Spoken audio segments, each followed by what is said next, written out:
Hi, Adina Sullivan here at Q16 at the Q Live stage, and I have the privilege of being here with Ari. Ari, pronounce your last name for me because I can't remember. It was 3 seconds ago. I can't remember. I've only known you for how long, and I don't remember your last name.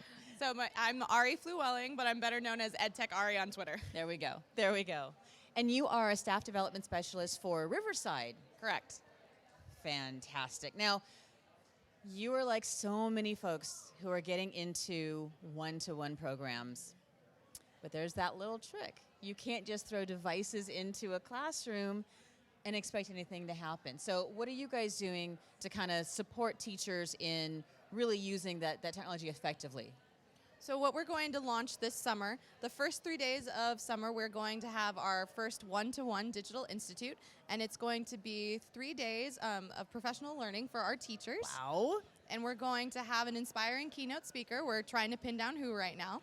And then we're also going to have 3 different sessions each day. And we were thinking of doing a 4th session, but we decided it was more important to give our teachers time to work and practice and plan. There's never enough time to actually sit with your colleagues and really plan out and just think things through. So I think that's brilliant, brilliant. So what kind of professional development have teachers had before these devices are coming in? So it depends. Some school sites have brought in the staff development specialists to do something very specific for the school site.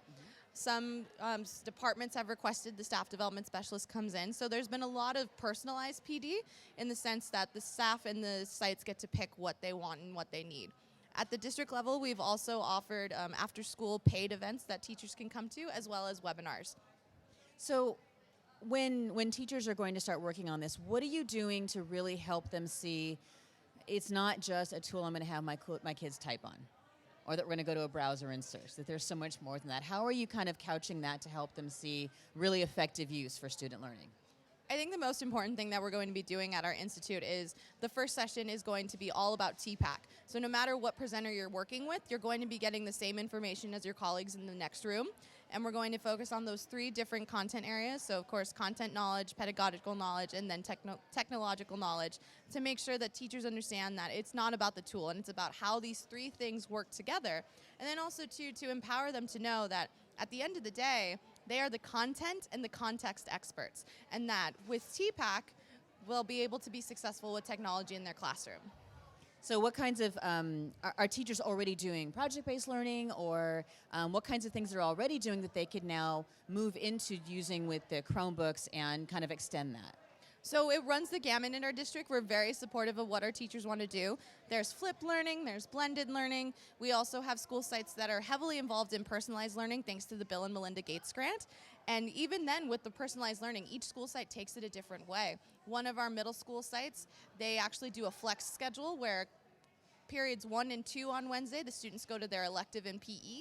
But then for the rest of the day, based on the student's achievement and based on the student's interest, they get to choose. Do they want to go to science and math for the rest of the day, or do they want to go to the humanities for the rest of the day? So there's so many different things going on.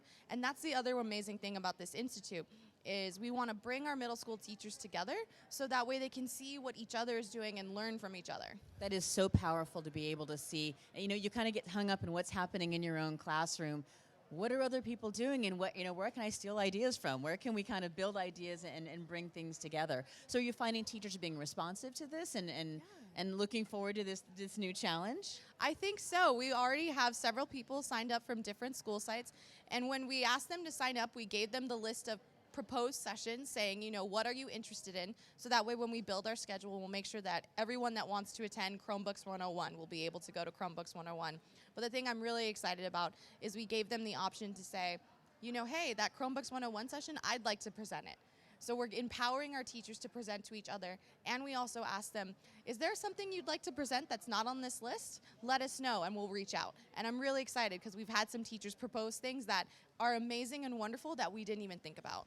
That is so powerful. I think sometimes things pick, I need to have an expert do this for me, when you're like, no, you are an expert, and you have things you can share with others and that are really valuable.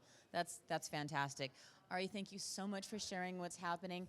I have one last question. Of course. For folks that are not in situations where they have big programs happening at their school or at their district, they're kind of the lone wolf that a lot of us have been at various times. What would you recommend for someone who's getting started in a one-to-one or close to one-to-one situation?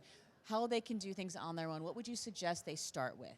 Never get caught up with perfection. Don't let perfection get in the way of good or done, because even just getting your students' hands on the devices or getting them out in the world blogging, just taking that first step is an amazing journey that for you and your students, and you'll never know what your students are going to be able to come up with. So give them that chance, because they'll surprise you in so many wonderful ways. It is awesome advice. Thank you so much, Ari, for being here. You are so welcome. Thanks for having me. Yeah.